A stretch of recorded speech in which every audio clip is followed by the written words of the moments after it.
አሰላሙ አለይኩም ወራህመቱላሂ ወበረካቱ። ውድና የተከበራችሁ ውድ ቻናሌ ቤተሰቦች እንዴት ናችሁ? እኔ ሰላም ነኝ አልሐምዱሊላህ። በያላችሁበት ያላህ ሰላም እዝነት አይለያችሁ፣ እንዲሁም አላህ ሀገራችንን ሰላም ያደርግልን እያልኩኝ ዛሬ እንግዲህ ገነቴ ከተማ የሚሄድ ቆንጆ ኳሊቲ የቤት እቃዎች ነው ማሳያችሁ። እያንዳንዱን እቃ ዋጋ ማሳወቃችሁ ይሆናል። 206,400 ብር ነው የፈጀው ይህ እቃ ማለት ነው። ያው እንግዲህ እቃው ሁሉም ስለጨመረ ብራችን ስለወደቀ ነው ላችኋለሁ። ላኪን ግን ቆንጆና በጣም ኳሊቲ እቃዎች አስፈላጊ የሆኑ እቃዎች ናቸው። በእርግጥ ከዚህ በፊት የቤት እቃዋን አሟልቼላታለሁኝ። እዚህ ቤት ሳልከራይ በፊት ነው እቃዋን ያሟላሁላት እና አሁን 206,400 ብር የፈጀው እቃ ትልልቅ እቃዎች ስላልገዛሁላት ነው በፊት ማለት ነው። እዚህ ጋር 16 ኪሎ ማጠቢያ ማሽን ካርቶኑ እንደምታዩት ይሄ 52,000 ብር ነው። ቆንጆ ከለር እና ቆንጆ ማጠቢያ ማሽን ከለሩ ራሱ ጥቁር ሲልቨር ስለሆነ በጣም ነው እኔ የምወደው ሲልቨር ነገርና ይሄንን እንደምታዩት ቶታሉ 16 ኪሎ ነው። በጀርባውም በፊት ለፊቱም አንድ ነው ማለት ነው። አንዳንድ ማጠቢያ ማሽኖች ላይ ያየሁት ነገር ከፊት ለፊት 16 ኪሎ ይልና ከኋላ ስትሄዱ ግን ሳይዙ ስታዩትም ትንሽ ነው፣ ከኋላ ሄዳችሁ ስታዩት 16 ኪሎ አይልምና ያ ይቀንሳል ዋጋ ማለት ነው። ይሄ ቶታሉ በቃ ቶታል እዚህ ጋር እንደምታዩት 16 ኪሎ ነው ማለት ነው። ምንም እንትን የለውም እና ይሄንን 52,000 ብር ነው የገዛሁት። እዚህ ጋር ደግሞ ደልታ ኦቭን ሜድ ኢን ቱርክ ሆነ ካርቶኑ እዚህ ጋር እንደምታዩት ሜድ ኢን ቱርክ ነው። እዚህ ጋር እንደምታዩት ይቺ ኦቭን ናት ማለት ነው። ስለ ኦቭን ብዙ ጊዜ ተጠይቁኛላችሁ፣ እኔ የምናገራለሁ ያው አታዳምጡኝም ይመስለኛል። ለዛ ነው ኦቭን እዚህ ሀገር የሚመጣው ኦቭን እኔ ብዙ ቦታ ጠይቅ ያለሁኝ ባለ እነዚህ እንትን የሚሸጡት ጋር ማለት ነው። እነዚህን እቃዎች የሚይዙት ጋር ኤሌክትሮኒክስ ቤቶች ሂጄ ማለት ነው። ምን አሉ መሰላችሁ ከታች ጋዝ አይሰራም ለኛ ለኢትዮጵያ አይልኩልንም ነው ያሉት። ጋዝ ግን አብዛኛው ሰው አለው እከሌን ጠይቄ አለው ብሎኛል ነው የምትሉትና እኔም አሁን አንዱ ተነስቶ አለው ካለኝ አለው ብላችሁ አለው ማለት አይደለም። እና ይሄ ታችኛው ክፍል የሚሰራው በኤሌክትሪክ ነው። ላይኛው ክፍል ደግሞ ሁለቱ ኤሌክትሪክ ሁለቱ በጋዝ ነው የሚሰራው ይሄ ማለት ነው። እንደምታዩት ይሄ ኤሌክትሪክ ነው፣ ይሄኛው በጋዝ ነው የሚሰራው ማለት ነው። እና ይሄ ዋጋው 44,000 ብር ነው የተገዛላት። ሁለት ፓትራ አለው ከውስጥ እዚህ ጋር እንደምታዩት ሁለት ፓትራዎች አሉ፣ አራት ማዕዘን ማለት ነው። ይሄ አንዱ ነው፣ ከታች አንድ አለ።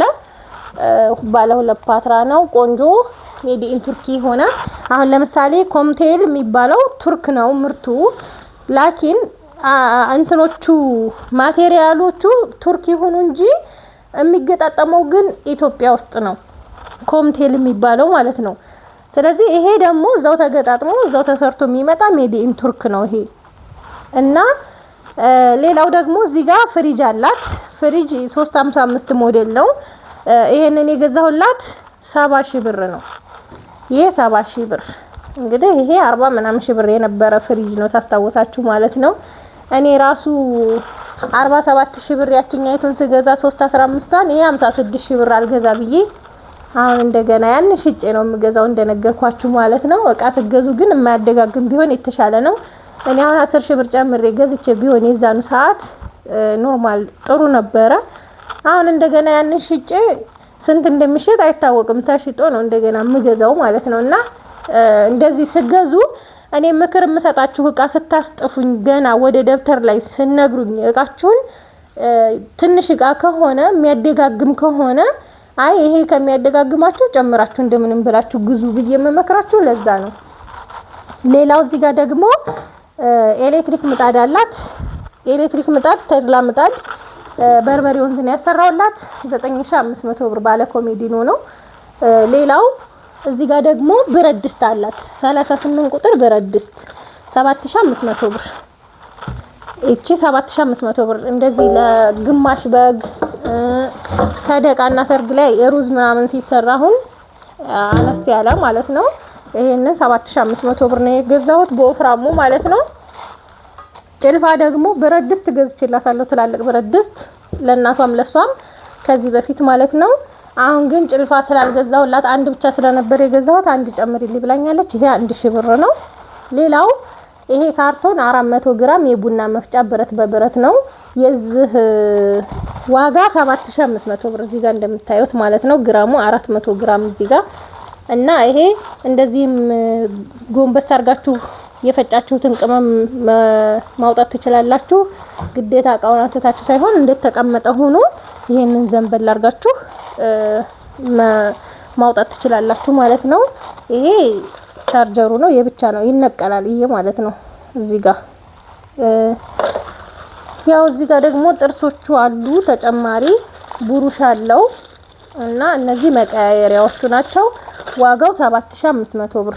ሌላው በጣም የምታምር ቆንጅዬ ማምኮክ ብረት ድስት ነው። እዚህ ጋር እንደምታዩት እነዚህ 14000 ብር ነው የተገዙት። እያንዳንዱን እየነጣጠልኩ ላሳያችሁ። ይሄ እንደምታዩዋቸው ማለት ነው። የዛሬው ለየት የሚያደርገው ጭልፋዎች አሉት የራሱ። እነዚህ ይሄ ለሳምቡሳ መጠባበሻ የሚሆን የወጥ ጭልፋ እንደዚሁ እነዚህ አሉት ማለት ነው፣ አብሮት የሚመጣ። ሌላ ደግሞ ብረት ድስት መያዣ፣ ትኩስ መያዣ ማለት ነው። ግን ሙሉ ለሙሉ ጆንቲ ጥልቅ ሳይሆን እንደዚህ ጫፍና ጫፍ ላይ ነው። አያችሁት? እንደዚህ ትንሽዬ ናት እቺ። አብራው ይሄ አብሮት ነው የሚመጣው። ሌላው ይሄ ደግሞ ጋውን ነው። ጋውን የራሱ አለው። ምግባችሁን ስትሰሩ ታረጉና ያው እንግዲህ ጠባኻ ስትሆኑ ታውቃላችሁ ብላችሁ ምግባችሁን መስራት ነው ማለት ነው። ይሄ ዋጋው 14000 ብር ነው። እንደዚህ ሆኖ እነዚህ የራሱ አክሰሰሪዎች ናቸው ያለው ያልኳችሁ ማለት ነው። መጥበሻው ይሄ ነው። ከወዳም ከወድህም እንደ ድስትም እንደ መጥበሻም ነው የምትጠቀሙት። ይሄ መጥበሻው ነው። ግን ማሻአላህ የሆነ በጣም ቆንጆ ድስት ነው። አያችሁት? ቂጡንም ማሻአላህ የሆነ እዚህ ጋር ይሄ ማምኮ ብረት ድስት ትልቁ ይሄ ነው። እና የዛሬ ተገበየላት ይሄንን ይመስላል። እንግዲህ እናንተም ትዕዛዛችሁን በቴሌግራም ሳይሆን በዋትስአፕ እየጻፋችሁልኝ ስማችሁን የሚሄድበትን ቦታና የእቃ ዝርዝር በዋትስአፕ ጻፉልኝ፣ አስቀምጡልኝ። ቶሎ ቶሎ ለመመለስ እሞክራለሁ። ግን ደግሞ እንደምታዩት የአንድ ሰው እቃ በአንድ ቀን የአንድ ሰው እቃ እያወጣው ነው ወይም እያደረስኩ ነው። ያ ማለት ቀን ሙሉ ቢዚ ሁኔ ዙሬ ይሄን ሁሉ አሟልቼ ነው የማደርሰውና ያንዳንድ ሰው እቃ እንደውም 3-4 ቀን ይፈጃል። ለእናንተ ስናቀርብላችሁ በአንድ ቀን ይመስላል እንጂ ማለት ነው። ልብስ ይኖረዋል፣ አስቤዛ ይኖረዋል፣ የቤት እቃ ይኖረዋል፣ ብዙ አይነት ነገርና የሁላችሁንም በትዕግስት ከጠበቃችሁ እማደርስ ይሆናል። እኔ ያው ብቻዬን ነው የምሰራው እና ኢንሻአላህ የሁላችሁንም ትዕዛዝ በስርዓት ለማድረስ እሞክራለሁ። እናንተም በትዕግስት ጠብቁ። እዚህ ጋር የዚህ አይነቱ ነው፣ ይሄ የክዳኑ ማለት ነው። አያችሁት? ይሄ ክዳኑ ሲገጠም እንደዚህ ነው የሚመስለው። ለሁሉም አለው ማለት ነው። እና ሀባይብ ይሄንን ይመስላል የዛሬ ገበያችን። ከወደዳችሁት ላይክ ሼር ማድረጋችሁን አትርሱ። ሰላም ሁኑ።